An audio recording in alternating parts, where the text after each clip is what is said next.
Welcome to my concert introduction. My name is Rona Duncan, and for nearly 25 years I've had the great fortune to play with Malmö Symphony Orchestra in their first violin section. I have seen many a conductor come and go, and none finer than Robert Trevino, our chief conductor, who will be conducting this performance of Schönberg's Piano Concerto and Mendelssohn's Third Symphony, the Scottish. Initially, Mendelssohn and Schönberg appear to have very little in common. Mendelssohn, with his great regard for Bach and the forms of the past, Schönberg breaking with the past, inventing new forms. What they do have in common is that they have both received huge amounts of criticism, even slander, and their ethnicity, Judaism.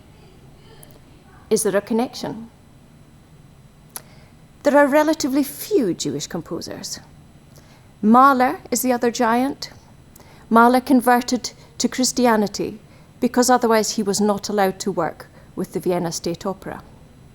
Mendelssohn and Schönberg also converted for similar reasons, though Schönberg was to convert back to Judaism in 1933 when he fled Nazi Germany. Relatively few Jewish composers then, but all the more fine violinists. Practically all the violinists who have influenced me as a student have been of that ethnicity, including the great Isaac Stern, who was asked why this was the case, why so many violinists. His answer was chilling. It's harder to flee with a cello. Back to the programme. Schönberg has woken more hostility than any other composer I can think of. In a rather moving radio interview, he says, "I don't understand what I have done to make them as malicious, as aggressive, as cursing." In his youth, he wrote very romantic music.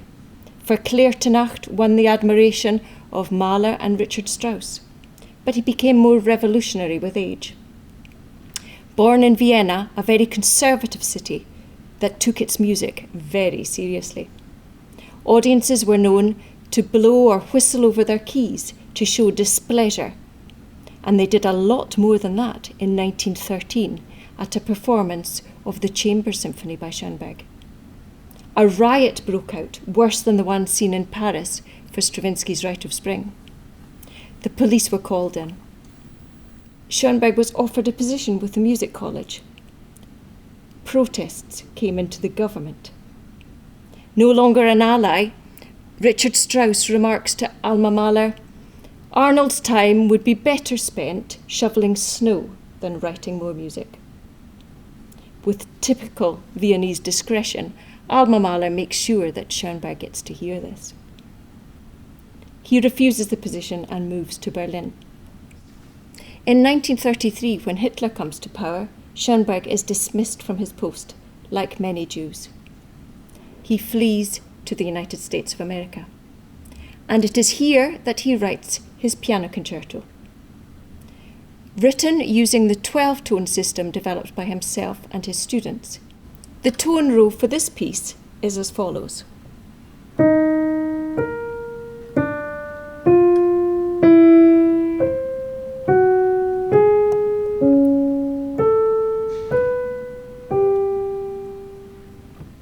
He breaks his own rules in this tone row.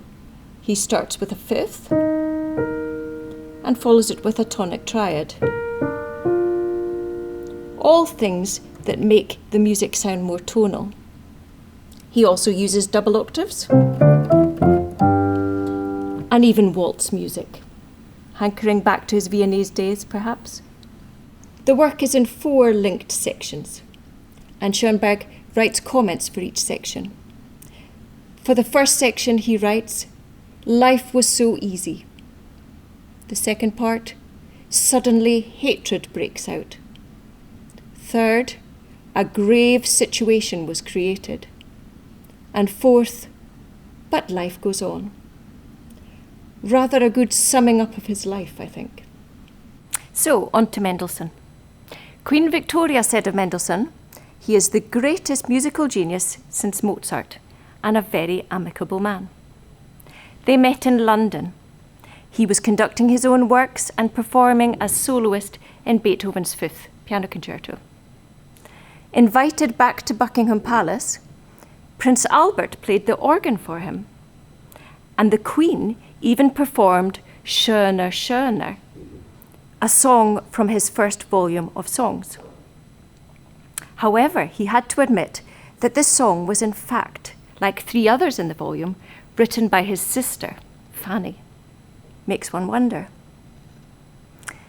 Despite this cosy evening, Mendelssohn hated London and was very pleased to travel north to Scotland. He says, "God is so kind in Edinburgh." And standing in the misty ruins of Holyrood Palace, where Mary Queen of Scots had been crowned, a melody comes to him.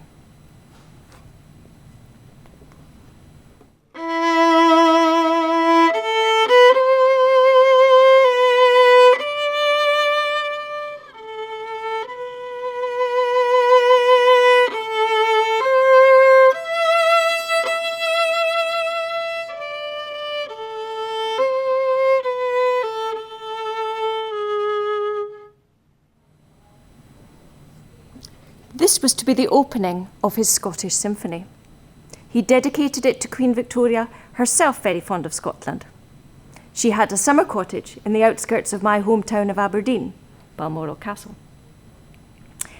After a performance of this work in the presence of Queen Victoria and the Swedish singer Jenny Lind, Mendelssohn returned home to be met with the news that his sister, Fanny, had died of a stroke. Overcome with grief, he fainted, and 6 months later, only 37 years old, he himself died of a stroke. It has been said of Mendelssohn that he was too affluent to be one of the great composers, the artist in the garret myth. For me, this is a trivialization and romanticizing of what it is to be a musician. 3 years after his death, Wagner was to publish Das Judentum in der Musik, a criticism of Jewish composers, in which he says he can find nothing of honesty or depth in their work. This anti-Semitism was to culminate with the Nazis, and Mendelssohn's statue was destroyed. Happily, this statue is back in pride of place outside Thomaskirche, Bach's church in Leipzig. A fitting memorial to a great composer who championed Bach. That's all from me. Our concert will be streamed live on malmolive.se on the 29th of October at 7 p.m. Central European Time. Thank you very much.